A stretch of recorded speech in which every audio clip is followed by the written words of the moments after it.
Hey everybody, it's Bust with Battles with Bust number 188, and today we're going to be playing with Akshan Lee Sin. And so, before we jump into the Akshan Lee Sin deck, I did just want to take a hot minute and talk about seasonals. And so we played seasonals. I thought it actually went pretty well, even though we went 0-2.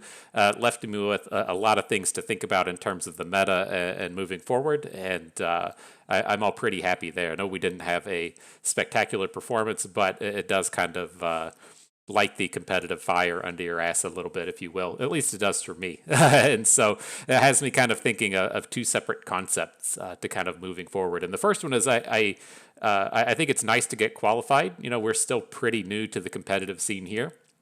And for us to ultimately have a lot of success in an event like seasonals, I think we just need to get a little bit better at the game.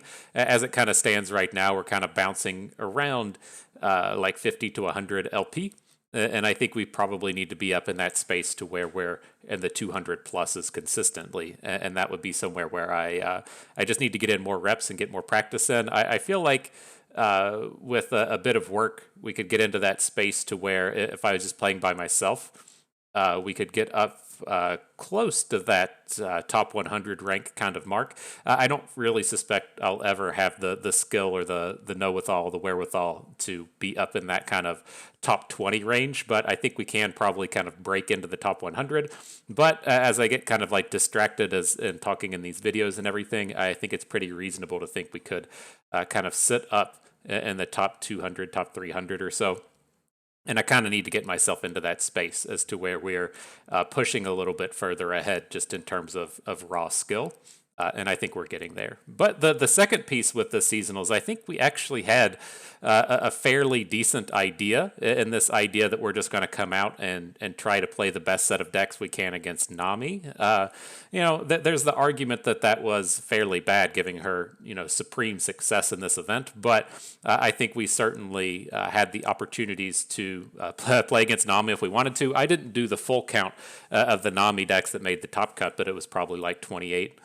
28 of the 32 or so were sporting it. That dude out there that did it with Double Powder Pandemonium and Gwen Sejuani, by all means, I love what you're working with. But I think when the deck is that ultimately that successful, then we probably should have just been in a lineup space where we're looking to ban it. But the thing that really took me by surprise that I kind of missed on, which makes me feel like in large part my kind of like research into the event was just bad, is this Akshan Lee Sin deck. If you think back to the things that we thought were going to be happening, we were really looking to see if Twisted Fate got pulled out of Nami and then pushed over into the Swain deck. And I think that's where I kind of misread the format, and that the destruction of the Swain deck kind of got figured out, and we didn't really play into that. I didn't really expect Fiora Pantheon to be as popular as it was, and then with the combination of Fiora Pantheon and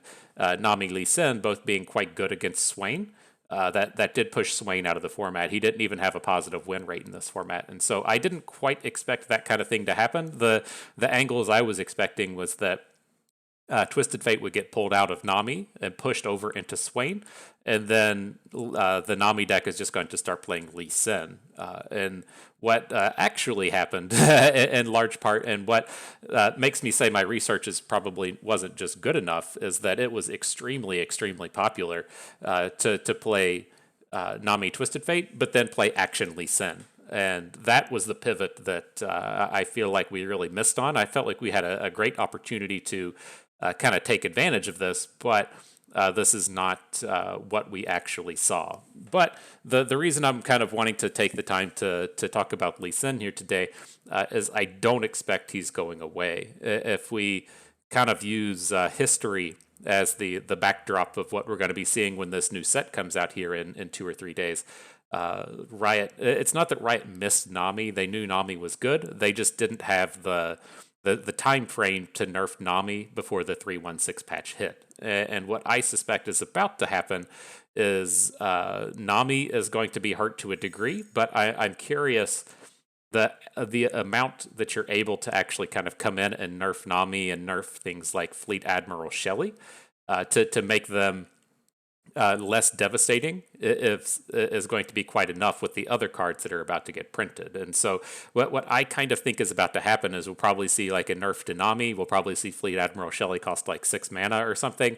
But I think Lee Sin isn't going to be the target of the nerfs with this upcoming patch. I think he kind of like snuck by the patch window just a little bit.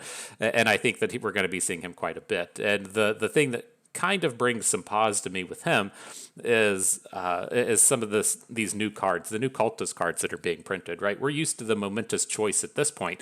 This is what we're thinking of in terms of the cultist spells that play themselves twice. These work fantastically with Lee Sin, both in terms of activating flow from Eye of the Dragon, counting as 2 spells for his ability, 2 spells for his level ups, like all the things you're looking to get to have happen with Lee Sin come out of cards like Momentous Choice. And it looks like they're going to be printing these things out of every faction. That may not be completely accurate, but there's the Momentous Choice here coming out of Ionia. And then if we take a look at the new cards, Freylord would be getting one here with this Frostbite double thing. And then PNZ is also going to be getting one with this removal-based double cast spell. And so those are the kind of new cards that we're seeing coming up. This is a little bit old in terms of spoiler season. These were shown with the first spoiler release with Varus. But I'm kind of curious if we're in this space to where these double cards are getting printed. It gives you more options as to kind of moving away from Shurima, and you actually have the options to play these Lee Sins with any faction if you're looking to really double up on these double spell things. Now, there is of course, a big difference between Momentous Choice costing 1 and the Unforgiving Cold costing 4, but as we start to see additional cards printed with flow, and these kind of double spell things tying in with Lee Sin, it's fairly safe to say that if the dragon was just rising with what is available now, he should have the opportunities to be a little bit more powerful as more of these spells get printed. And so we'll see what happens in terms of this deck here itself. If you're not familiar with what's happening with Lee Sin, this is a big OTK deck with Lee Sin. The way that this will end up working is you get your Lee Sin flipped. On the flip side, he has the Dragon Kick. The Dragon Kick says that it will deal Lee Sin's power to the opposing unit and Nexus. If it kills the unit, then it goes away. If it doesn't kill it, it just goes back to hand. And so the big thing with that is if you apply Overwhelm to Lee Sin, he now does his power to the opposing Nexus via the kick, and then since the unit is gone, he deals his power again because he has Overwhelm. And so the common plays of old, kind of involving our Lee Sin, we would use something like a Zenith Blade, or once the Shurima cards came out, you could start to use the Absolver. The Absolver, on its flip side, gives him the +2 attack and Overwhelm. And so if you have this 4 power Lee Sin because he's flipped, if you're giving him 4 power with the Absolver, that gets you up to 16 damage going directly to the face. And it's not too challenging to either just deal 4 damage to your opponent or have another combat trick like a single Wuju style to help boost him up to that land of the OTK. And so that's the big thing that you're looking to pull off with this deck. You have a handful of ways to give Lee Sin. You have the Ionian Hookmaster that can potentially generate the Overwhelm equipments. You have the Absolver, which can give him Overwhelm on the flip side. And then you're basically looking to build up and stall until you can get the Lee Sin going. And now, as we kind of mentioned with these other factions, you might want to move into Freylord for one reason, move into PNZ for another reason.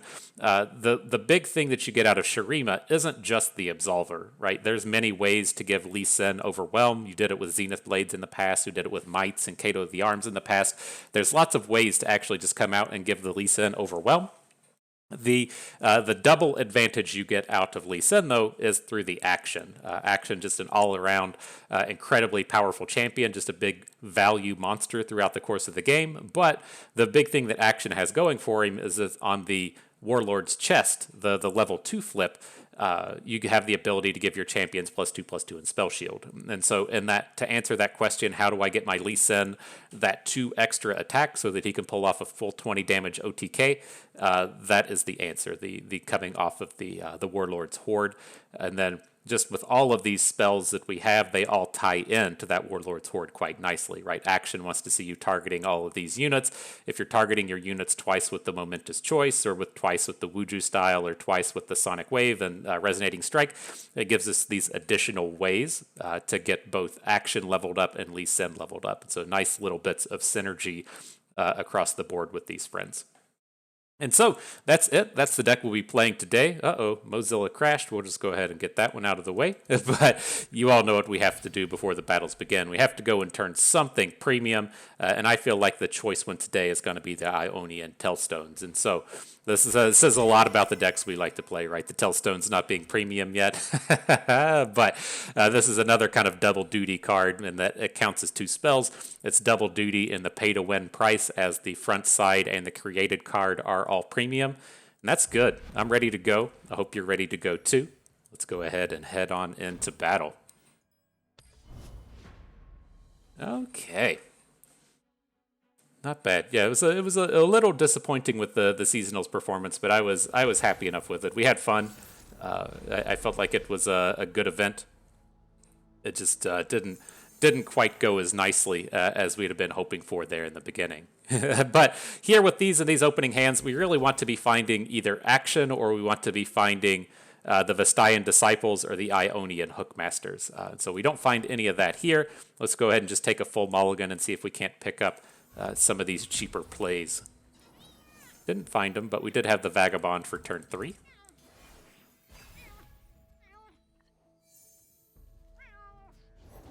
Here he is. Here's the old Hookmaster. Let's go ahead and just get you into combat. He didn't find the Overwhelm, but the upcycled Rake with Scout can just be exceptionally powerful as well. And so it's not the end game that we're looking for, but it is nice in this early game phase here.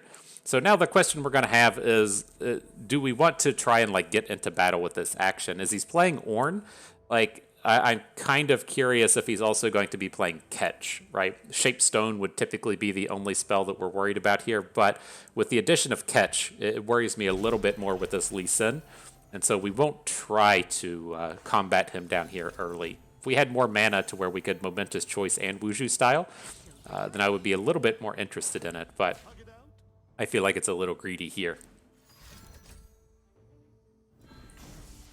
Incoming Troll Chant, sure. We'll just let that happen. I don't feel like there's too much reason to get heavily involved in this board. We'll just add the Vagabond in, let us start leveling out our Warlord's Palace, and then we're in a little bit better space to combat this Action next turn.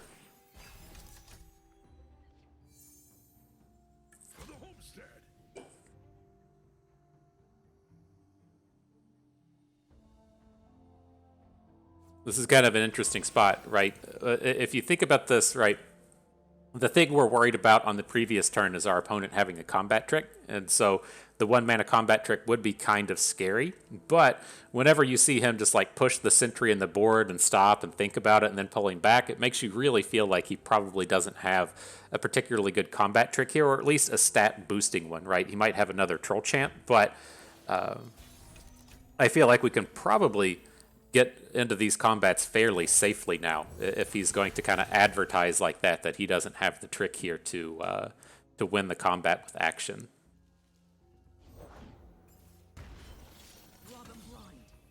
All right, let's get these sweet scout attacks in. Not super worried about these blocks. We have tons of combat tricks here now, should he try and get something happening.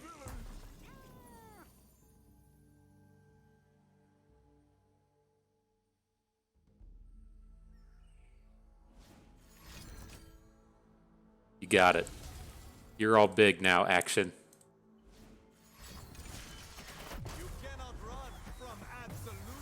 That's not particularly nice. Not a huge fan of just losing our unit to the grappling hook here. I think this is a pretty decent space to just go ahead and send him back to hand with the Tellstones. We can get the Vagabond up to 4 health, but then we can't interact with the Action anyways, and so I think we're good to just go ahead and send him back. Was this... Oh, it's just a physical grappling hook. How does that work? That's going to cost 5 mana. It's a little bit much, though. If we'd already got the Eye of the Dragon on the board, I wouldn't feel nearly as bad about it. Alright, let's just go ahead and protect our unit.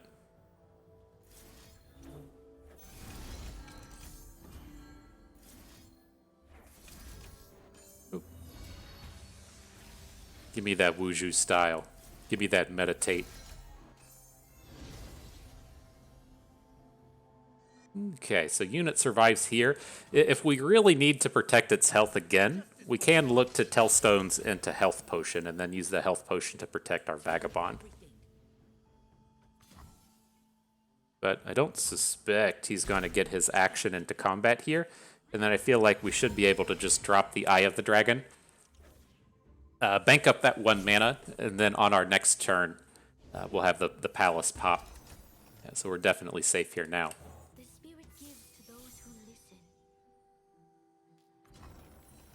Cool.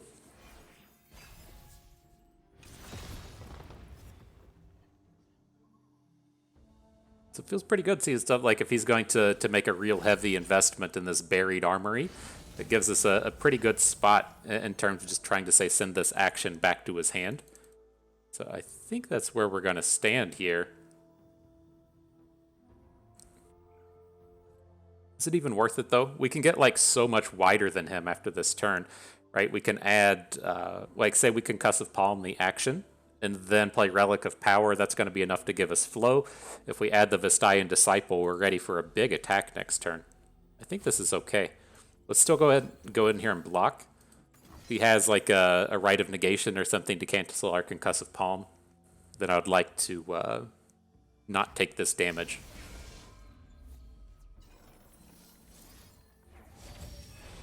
Alright, game, what you got for us? Don't want the Absolver at this point. I think, like, I'm leaning towards the Sonic Wave. It just gives us an interesting way to deal with this action and force him into combat. I don't feel like we really need any of these other cards. It feels like we're just like building up to this space to where we're going to be able to win this game with units. And the Sonic Wave is going to get us much closer. Whether or not that's just like hooking action out of combat or putting another good unit in. Like I think we get the best options out of the Sonic Wave.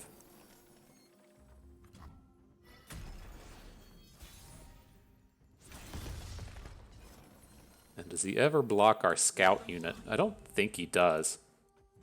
Maybe we've gotten him to the point to where he has to, but let's see. It just gets us like so far ahead if he says like plays the buried armory onto action, then we just send it back to hand. There's so much options for tempo here.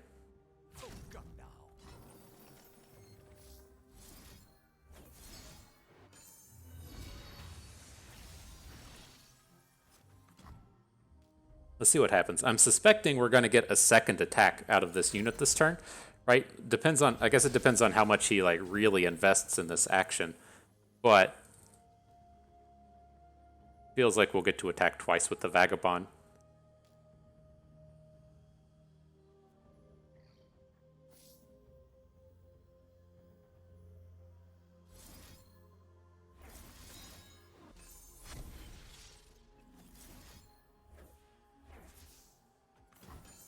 All right, get out of here, bro. Send your time and dedications elsewhere. I don't want to deal with any of that business.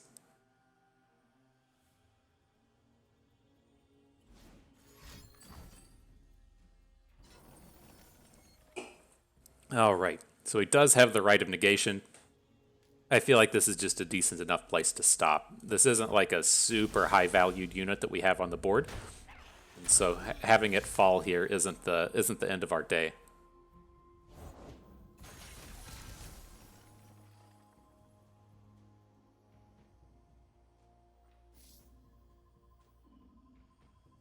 So how do we feel about this now, though? Like, I don't really want to get invested in this action. It doesn't have Overwhelm, right? So we can just block it. I'm kind of leaning towards just adding these Disciples to the board. And then we have a pretty decent attack here now.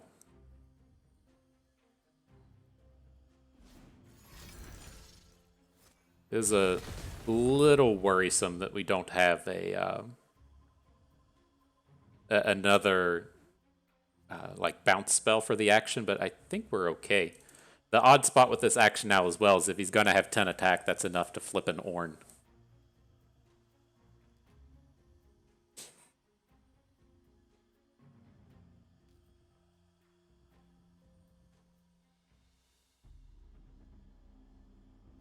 All right, bro, making all the big decisions now. What do I do? Do I play my Absolver? Draw 2. Gotcha.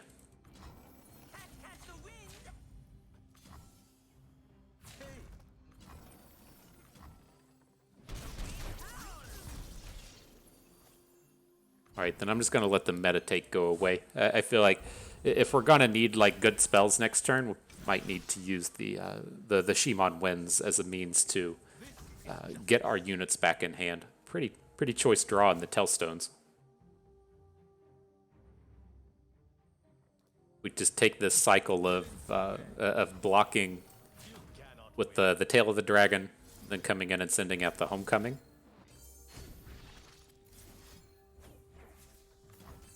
See where that gets us. So it should be much more challenging for him to stop this now, since he doesn't have a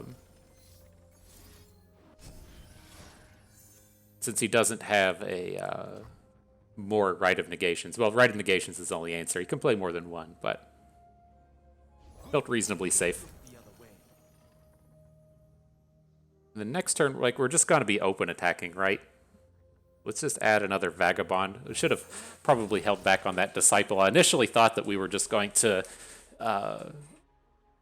be going with the Disciples next turn, but we probably should have waited to see what we drew.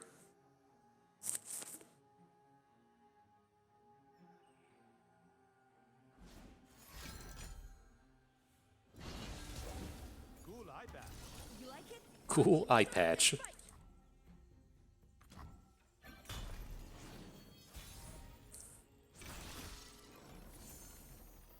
What she got for us now? So do we want to just get the second Shimon Wind on the board, or do we want to go for a Concussive Palm?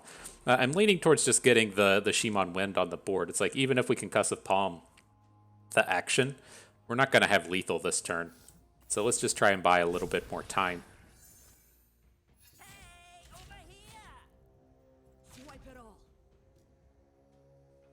Do we want to go for him? I mean, we have these Sonic Waves that we're going to need to use for something. Not really amped about just slamming in a Deep Meditation. See if we can't get him to spend some mana.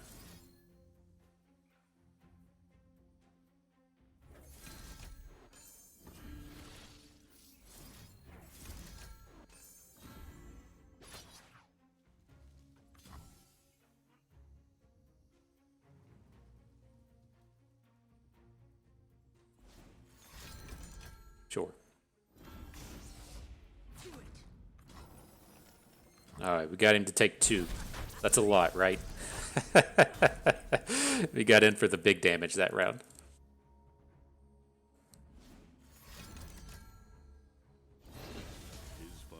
What are these cards? Forge an ally, heal it, and your Nexus 3. Okay.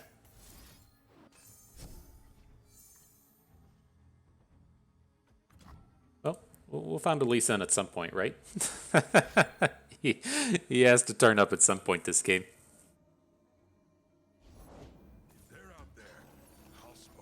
Why did he get a second Font of Power? Did he really just pop off a second Warlord's Palace at this point? I wasn't paying that close attention to it, but damn.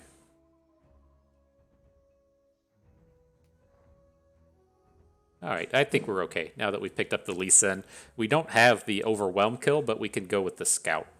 Getting the Scout attacks with Lee Sin does very, very similar things.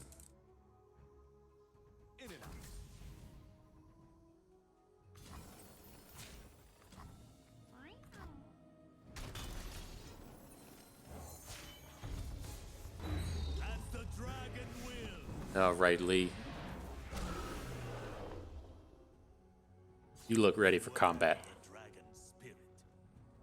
You should be pretty safe. I mean, we have the Notify, the Deny to protect him from faster kind of spells. The thing that you kind of have to watch for against the Freylord deck would be Frostbites. right? They can come in and reduce his attack, but I think we're at least okay in that sense. And we're in like no hurry to win this game. He's not doing anything. I feel like the only way that opponent can present something threatening here is if he has a flipped Ornn, and he hasn't found the means to get a 10 power strike in yet. And we have fantastic ways to just shut that down between the concussive palms. And so as long as he's not flipped and generating that giant ram, opponent's going to have a hot mess of a time trying to actually kill us.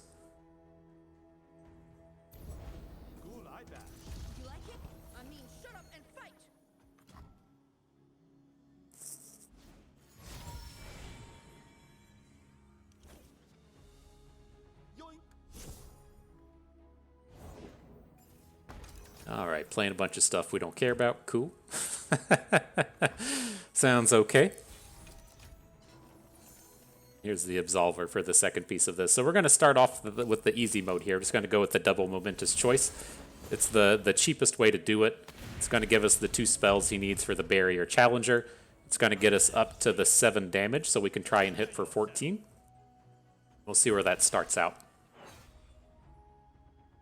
Now, I don't want to just immediately play the Absolver. I feel like opponent's going to come in and try and play things like Harsh Winds, exactly. So I want it to be a little bit slower here to give us the opportunities to potentially shoot in more damages. And so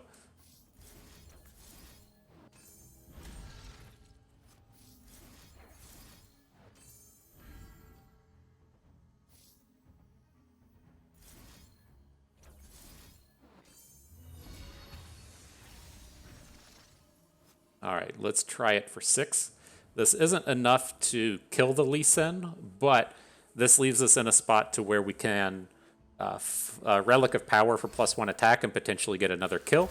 Now if he's in this space to where he's got a second one, then we're still like not super invested in this board. We can refill with the Relic of Power and try and go for this again on the next turn. But we still have pretty good hooks here. We're going to get to kick Akshan away again. Let's see what happens. Let me double check. Now that he's out of mana, do we have the potential kills if we put 2 Shimon Winds onto the board and then give them +1 attack as well? So we would need to get Lee Sin up to 7. We should probably just look for it and see.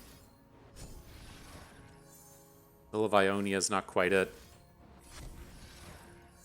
The Darkened Bloodletter is not quite it. That's okay, though. So let's go for the Predict Draw. Akshan finally turning up.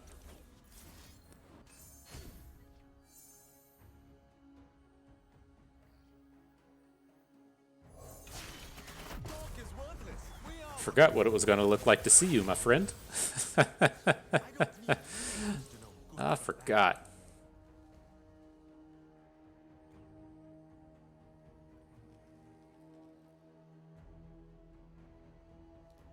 I'm going to look to Dragon's Rage away this Hearthblood Mender. Alright, we still Dragon Kick with the 0 power, so we can try and send him away. Now we shouldn't have any good blocks for our action here either. Cool.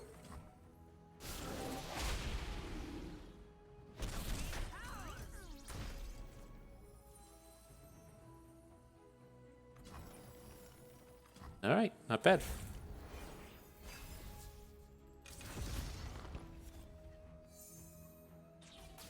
Seems like opponent should have a pretty tough time finishing the game from here. The one thing I would like to say, I kind of want to get this Eye of the Dragon off the board. It is just kind of like taking up our space and stopping us from doing all the Shimon Winding that we want, but I think it's okay. Oh, shit. Ornn is flipped? I didn't realize he got a 10 power strike in. Alright, well.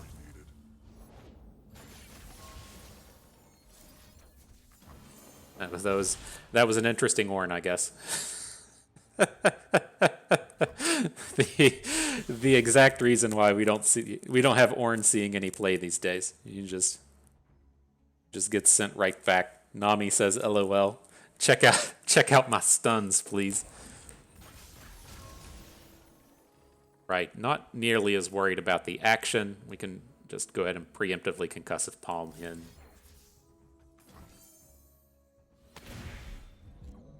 Now we should be in a better spot. Try this whole kill him with Lee Sin thing again.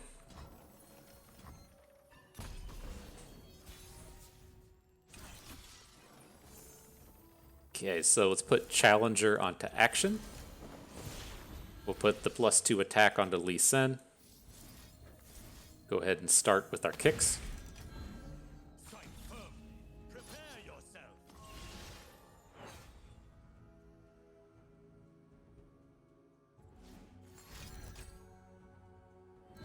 Sure. It's like I'm curious if he's just out of the frostbites at this point, but like we're gonna be able to get wider than him and actually kill him. We could have given some bonus attack out through here, or tried to level him up a little bit more. It just feels a little unnecessary.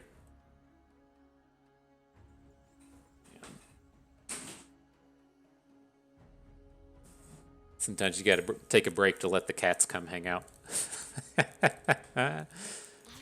The life struggle of FTP bust.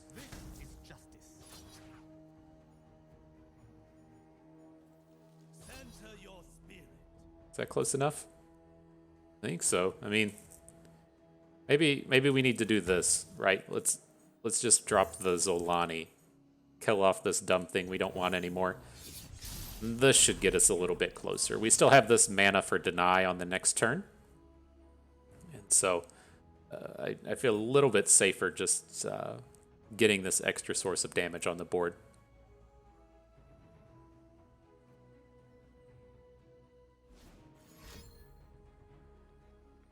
How did he copy this thing? Or is that really just his third Warlord's Horde? Like, that's the third one he's played this game. It's blowing my mind.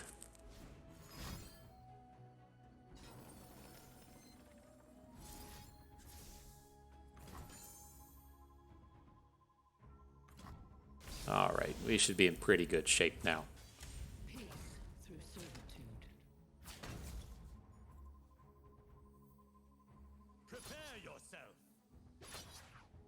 So now even with a 5 power block onto the Zolani, we should be at lethal.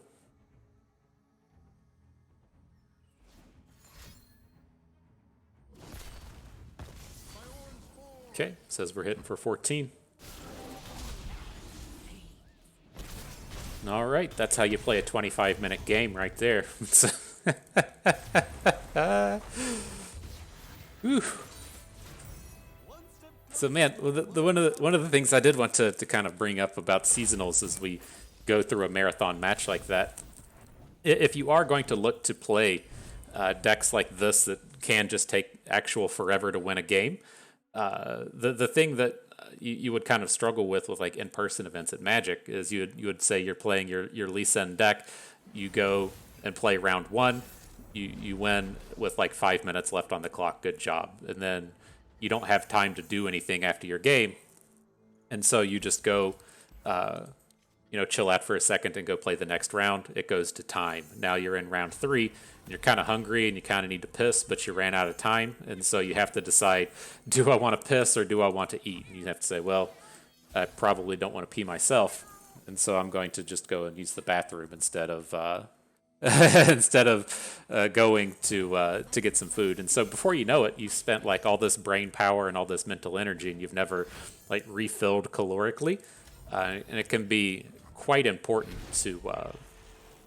to make sure that you do that. And so when I was playing, I would always make sure I brought like breakfast bars or whatever, so it would just have some way to go and refill, get some more of them sweet calories inside of me as the rounds were progressing, and you can have something to eat as you're walking up to the the pairings board or whatever they call it these days. It's got to be on an app by now, right? But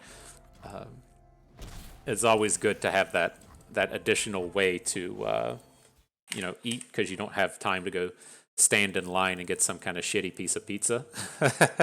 And so it was important. It was important. Oh my God, I've got a cat. Here he is. I've got to trim his claws or something. He's just tearing the shit up out of me.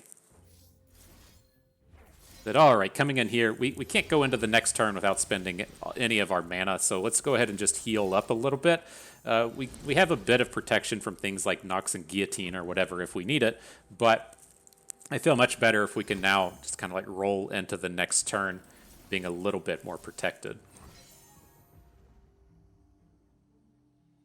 Wouldn't be surprised to see him have an additional spell here. It's okay. Just kind of is what it is. Death's Hand was an odd one to see come down, though. Doesn't actually do anything there. I guess I shouldn't say it doesn't do anything. It keeps our unit damaged, so it does do a little bit of something, but it's not the kind of end-all, be-all problem solver here. Master yourself, master your enemy. Okay, so let's get old Lee Sin down. Not expecting to get kills with him here, but we need a little bit of something on the board to provide the interactivity. I would have held on to him if I knew we were just going to draw action, but that's not the way the game works.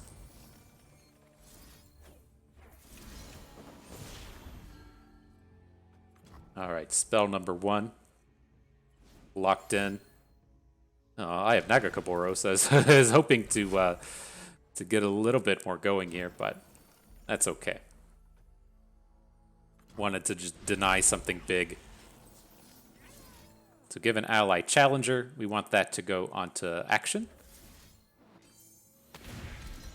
Then we don't really need to play the Resonating Strike. It will help us level up our Lee Sin, but our board right now is good enough to pull off what we need to pull off. I'm going to play it just to get the tick up on the Warlord's Palace and get the extra spell for Lee Sin, but this isn't a spot to where you would really have to do it.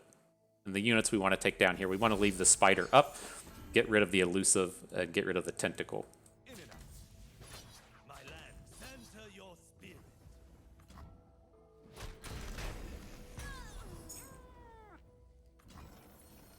All right. Let's see if our friends can make it into the next round. About to get that action flip. That's kind of nice. We just need to refill just a little bit. We didn't have that unit-heavy start with the Disciples and everything that let us really pop off in these early games. Must be nice living off stolen coin. And the Swain Train. Sure.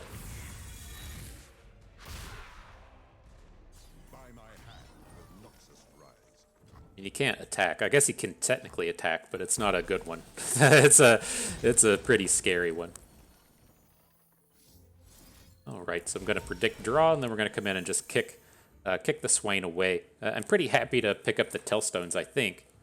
Like, if this doesn't go right with Lee Sin, then we're going to be in a bit of a bind, but it shouldn't be too tough to just kick him away and then still have some of the card draw from the Disciple. That's close. We can go with the Tellstones. Give an ally challenger.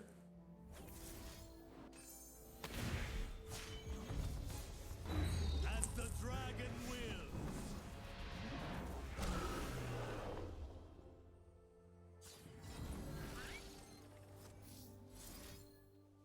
All right, do a little bit of resonated striking, and then did we just mess this up? I mean, we're still fine.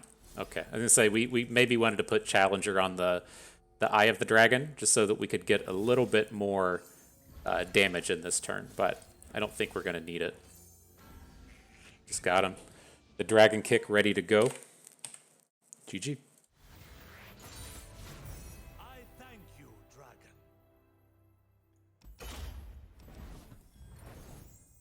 But yeah, I certainly don't miss those times from the competitive Magic scene to where you would eat breakfast on the way. But what I was thinking yesterday, as I was kind of out of seasonals, it was like you used to have to.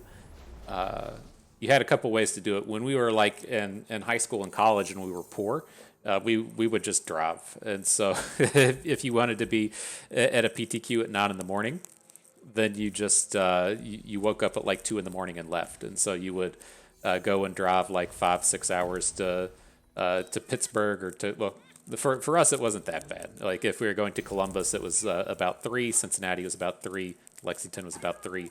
Then if you wanted to go to like a Pittsburgh, it would be like 4. And then things like a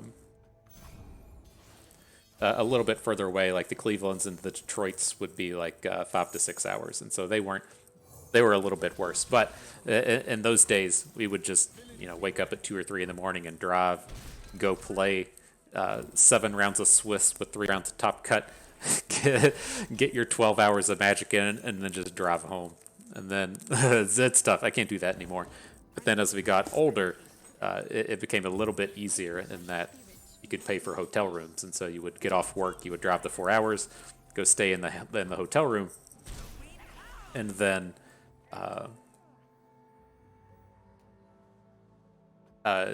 you could just kind of wake up and play and get that extra sleep that the old boomers and us needed. But it was nice with seasonals. It's like you just had to like check in at 11, start playing at 12, so it wasn't super early in the morning. And then of course you're just at home, and so you have the opportunities to just go and get food.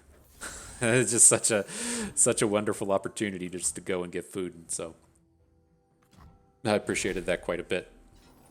But I will say my one real bummer from seasonals and going 0-2 is the way that they handle the rounds. And so you it is nice in the sense that they send you a notification on your phone that the round is about to start, and so you don't have to like keep super track of what's happening with the next round start. They'll just send you that notification. But the downside is there's no way to drop from the tournament, and so you just get like another 7 hours of notifications along the way that hey, just a reminder. Hey, another reminder that you lost a lot. Hey, an hour has passed. Did you need another reminder that you lost? Because here it comes. And it was kind of painful and kind of brutal, but we made it through at the end of the day. I suffered the hit to my ego. Said, all right, well, this is fine enough, I guess. I am the Tide Caller. I will drive back the darkness. All right, so what do we have happening with this? Can we lethal next turn? That's always a fun question to ask. We're going to have the Absolver capable of doing things, but that's going to require us to play a spell this turn. I kind of think if we want to play the double spells, get the flow, put the Warlord's Palace, and well, we're going to get the big palace. I don't think we're going to want to follow through with any of that. Let's wait and see what opponent does now. Pass? That's fine. Fixing the world one scoundrel at a time. Get this cat out of here. He said I wanted to come in and dig my claws into you, but now my needs for you are over, so see ya. Hey, over here!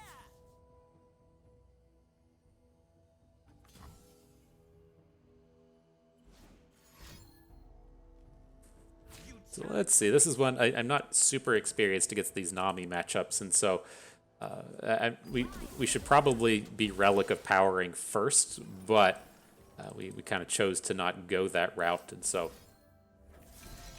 could be a bit mistake worthy here, but kind of is what it is.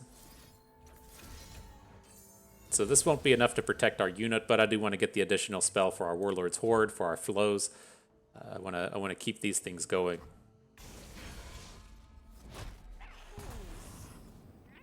And then I think it's safe to just like, if we add the other Vagabond, then we lose out completely on the dragon things, and I think that's okay. We should Relic of Power first, but I don't feel like we really need those dudes on the board right now. I guess the big downside is if he comes in and say like adds a Shelly, then we need to get this blocker down a little bit quicker than we have the opportunity to do.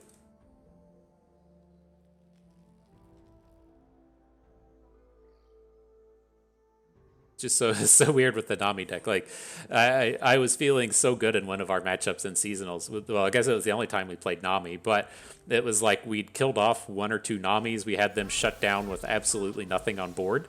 And we had them down to like one, and that was the mistake that we ended up making in the match. Was not getting the maximum damage in to get the Nami removed, or get the lethal in before Nami could get you. But she came in from like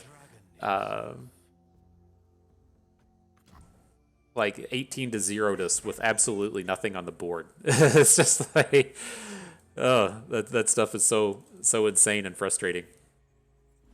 We should have added our unit to the board. I don't think he's going to be able to lethal us here, but we should have added the Disciple.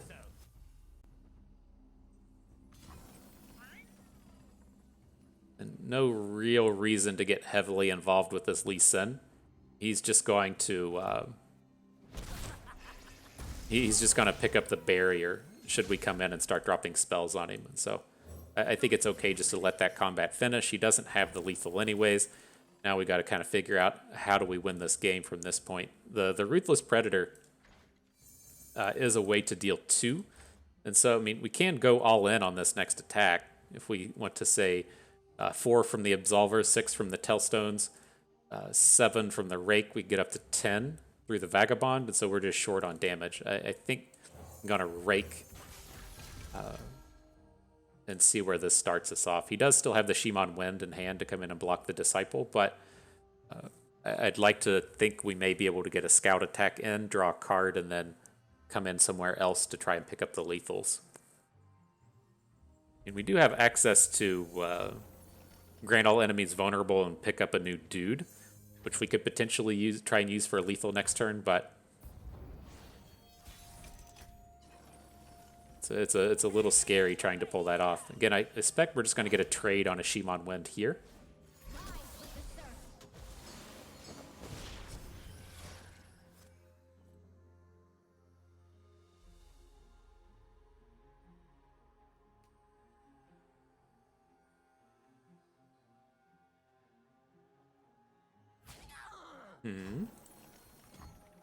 And I'm going to look to get a target with the Rake and a target with the Tellstones.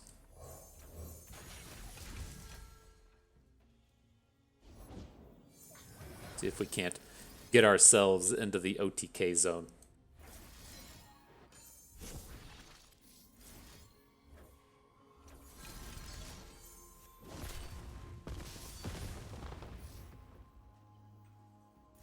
All right, draw 2. Where are you at? We gotta have something good happen here. Hookmaster and action. Not quite what we're looking for, but let's see if we pick up the Overwhelm on the Hookmaster. We don't. We'll go with the Pot of Pain.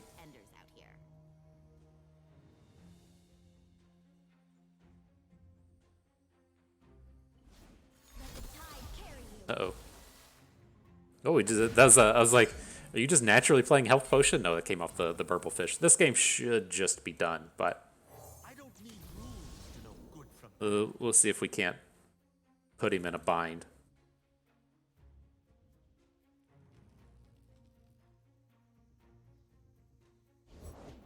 What was the angle here that I missed? Like, we could...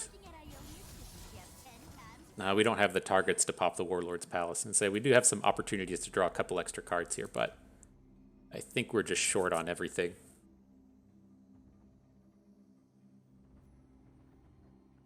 Getting up to 10. Yeah, okay. GG.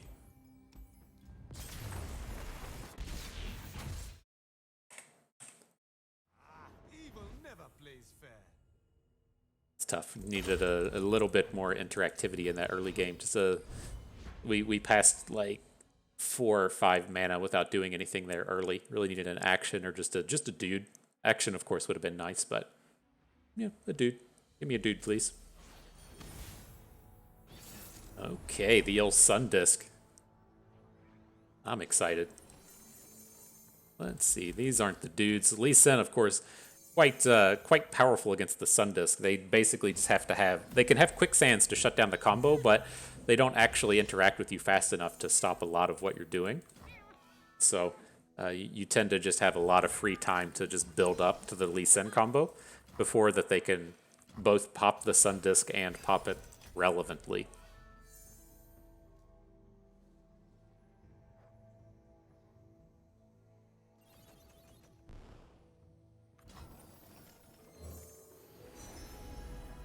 Alright, we'll take the spell mana. He didn't have a rock hopper. I was a little bit worried about the rock hopper coming down here, but opponent doesn't have it. All good.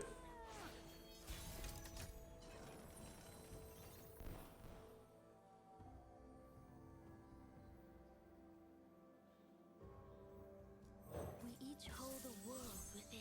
See what happens. I want to start getting the flows going, getting the level ups happening. I don't want to just like attack with the Hookmaster and have it immediately fall. And so I'm looking this turn to still just like maybe go ahead and Sonic Wave and see if we can get anything out of it. Doesn't look like we're going to, so we can stop. Not the Endless Devout's not a unit I'm willing to come in and kill.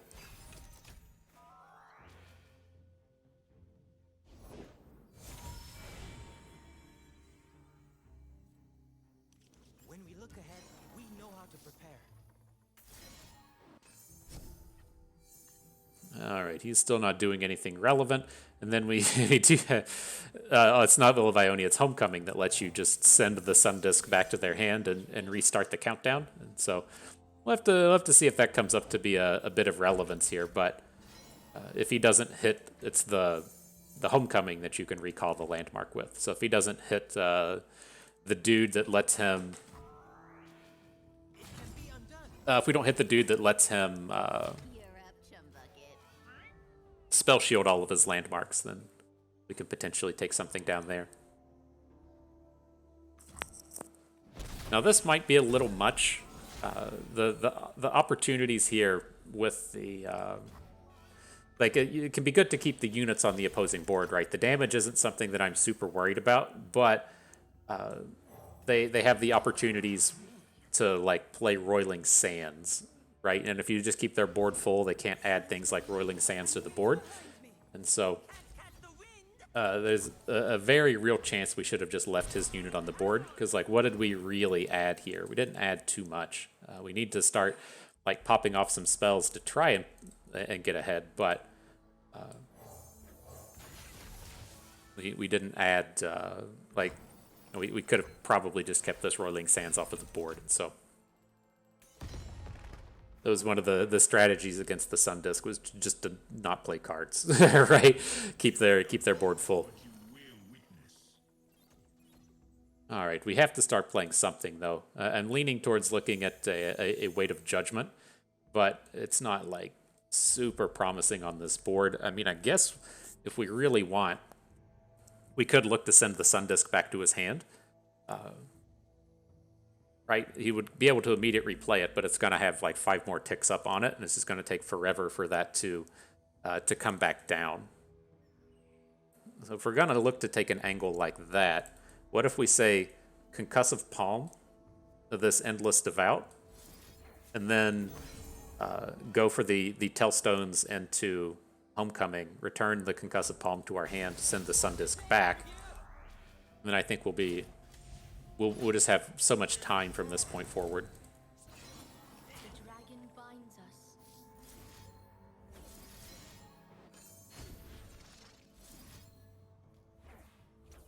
us. And I guess he can Rite of Negation out of this, but feels like we're just so far ahead if he has to play a Rite of Negation here.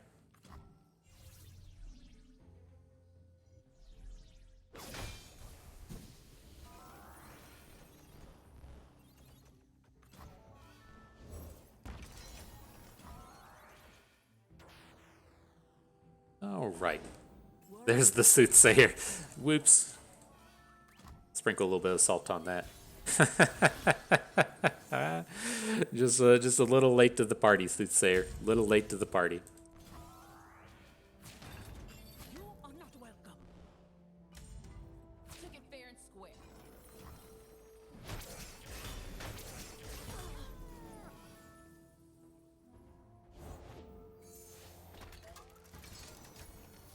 All right, our Lee Sin's up to 8. We probably should have gotten in an attack with the Shimon Wind as well, but I think we're just at an overwhelming advantage here, even with our poorly thought out plays and talking about magic days of old. That that we're still in a pretty decent shape.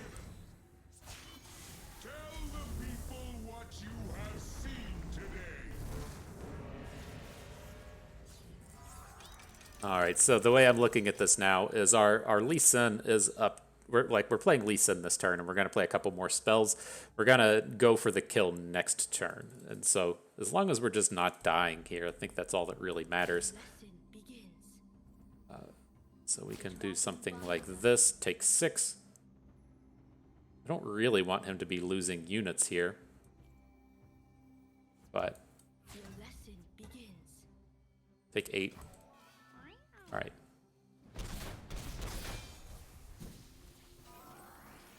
Master yourself. Master your enemy. Can add Lee. Adding the Shimon Wind gets us up a spell. We want to pop the flow. It would just give us one dragon at this point, one dragonling at this point. Doesn't hurt. I think the problem we run into next turn is we need to have like the right number of spells played so that we can have our champion flip before the Absolver comes down. But with the Sonic Wave plus the Absolver plus the Deny, I think we have enough.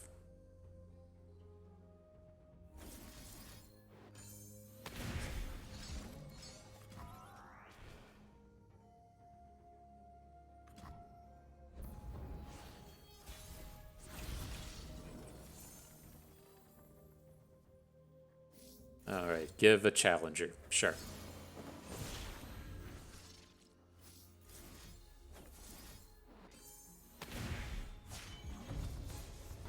As the dragon wills. So we're a little short on the damage, right? Now that we come back and try and figure this out. So we need to wait until next turn before we go full on this. So let's leave the Azir up. Need to hook something in. Want to leave this Endless Devout on board. I think something like this. We just punch in for 6, and then maybe we should just go ahead and just start dropping the Absolvers. Oh, that is 10. Wow. Math is hard. Math is hard.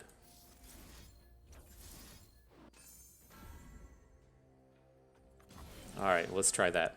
Again, Quicksand will get him out of the kill because you can take off the Overwhelm on Lee. But outside of Quicksand, we should be fairly okay here. If he tries to play like Spirit Fire to shrink Lee 2, we do have another Sonic Wave to try and to punch through with. Now with this, I don't really want to spend a Deny on it. I'm like okay with using the Will of Ionia to just send the Endless Devout back to his hand. And then that'll still let our Dragon Kick go through. We can save the Deny for something else.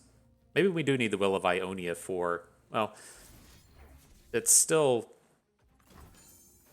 with, like, keeping back the Deny should let us counter something that's bad. Like, let's say he does actually come in and pop this Sun Disc and then picks up, I don't know, a Sun Disc spell or something. It's just, like, if he's going to kill us with a unit, we still have Concussive Palm in our hand. But, like, the Deny and the Concussive Palm attack these effects in different ways to where Concussive Palm and Will of Ionia are kind of the same card. He's not even flipped yet. Oh, he's still got 2 landmarks to go. Sad day for you, Zerath. But right, let's say he does come in here and then now wants to play a sacrifice a landmark, deal 4 damage thing. Then we can come in and deny that, where the Will of Ionia doesn't really do anything there.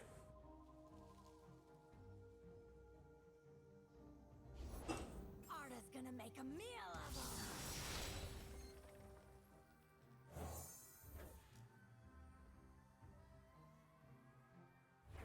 They will never die because I will never let them. All right, I think we're reasonably safe.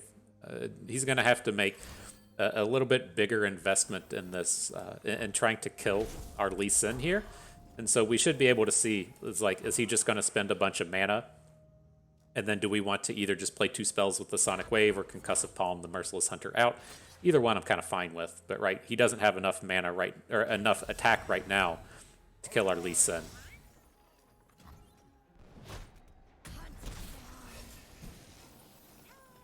But definitely not adding any more spells. Looks like it's probably going to be a sacrifice a landmark thing. Sure. You're welcome to blow that one up.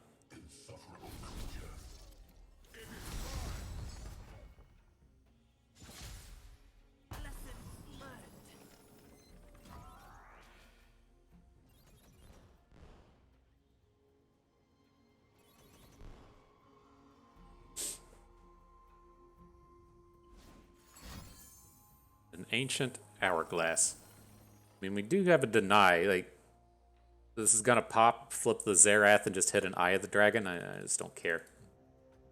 Do not care. So we're free to just add stuff now. I feel like with 8, 11 mana, we should be good to go next turn. So if we're only banking 1, that leaves us in a good spot. Or if we add the combat reel, that also leaves us in a good spot. So let's go ahead and drop action. I'm going to play the combat reel somewhere. What if we just put it on Zolani?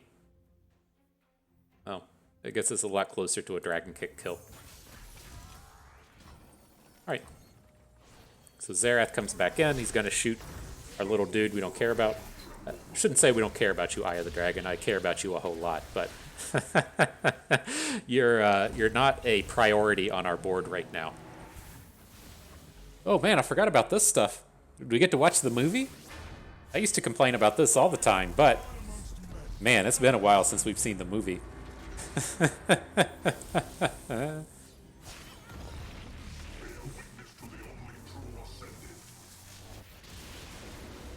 Check my watch. We're gonna run out of time on this video now. All right, good stuff. So let's put a vulnerable onto probably the Restored Devout. Or the Challenger, right? We're not going to flip action here. We put Challenger on the Devout. Want to put the +2 attack onto Lee Sin. Oh, shit, he's lost his Overwhelm, though, hasn't he? I'll let that one slip the brain piece. That's okay. We'll switch to using Zolani.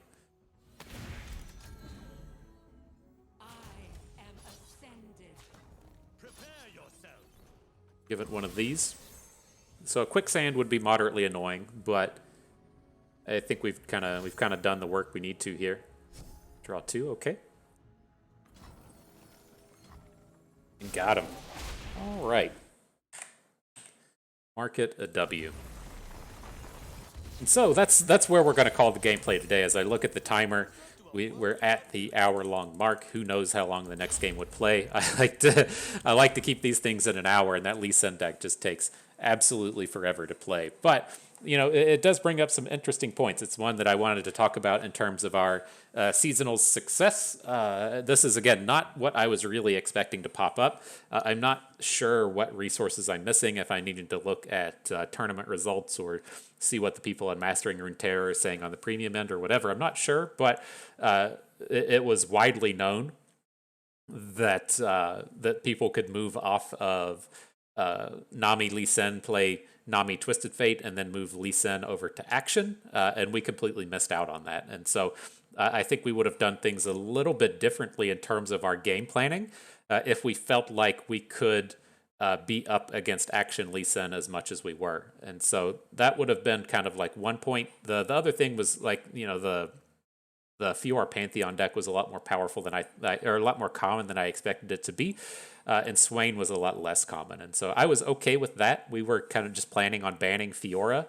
But I think if we could have thought that through a little bit more and not worried as much about Swain, we might have picked a little bit different in terms of our deck choices. But, you know, nonetheless, this should be on the radar. I do expect Lee Sin probably to not be nerfed here in the next few days. Again, I suspect Nami is going to catch a nerf. Just nerfing Nami on her own isn't enough, so they probably have to nerf Fleet Admiral Shelley as well. But I don't think Lee Sin is going to catch a nerf. And then as we're seeing all of these new cards like the Unforgiving Cold and the Violent Discord. Again, I don't expect these to be cards that really fit into decks like this, but who knows what else is going to be printed in the set, right? If it's additional cultist cards, if they're going to print these double spells within everything, if as this double spell thing continues to be a theme, then Lee Sin is definitely a unit that's going to prosper with these additional things. Or if this isn't the way to go about it, with Seraphine being a thing as well, and her generating a bunch of spells, being a different angle for you to potentially level up your Lee Sin and get some strength out of him.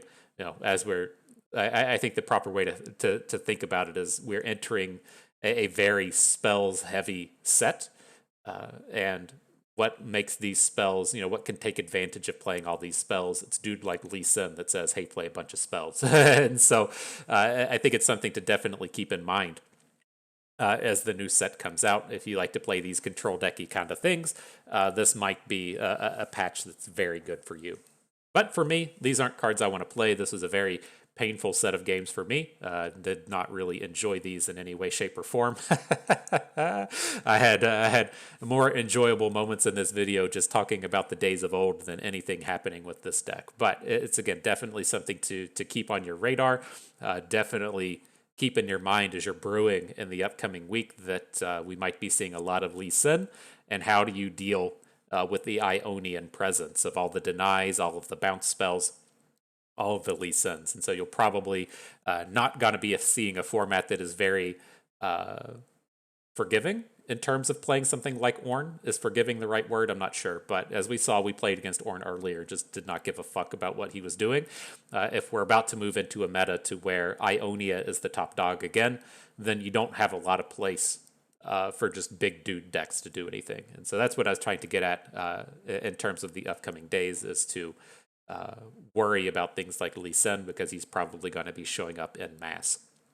And then the last thing I wanted to say with this is, like, I don't practice with this game very much, but we did come out here and just murder these people. And so the deck certainly has some power to it, even when played poorly. And so if you do like this kind of thing, could definitely be a good deck here to help you get that final rank you're looking for here at the end of the season, if you like to play these kind of slow, grindy combo control deck kind of things. Because I readily admit we did not play this well, and we still had a pretty good and pretty successful set of games. But nonetheless, that is it. That is going to do it for us today. Hope everyone enjoyed the video. Hope you learned to be one with the dragon. Hope you maybe learned a thing or two along the way and had a good time watching. This is Bust, and we thank you for being here.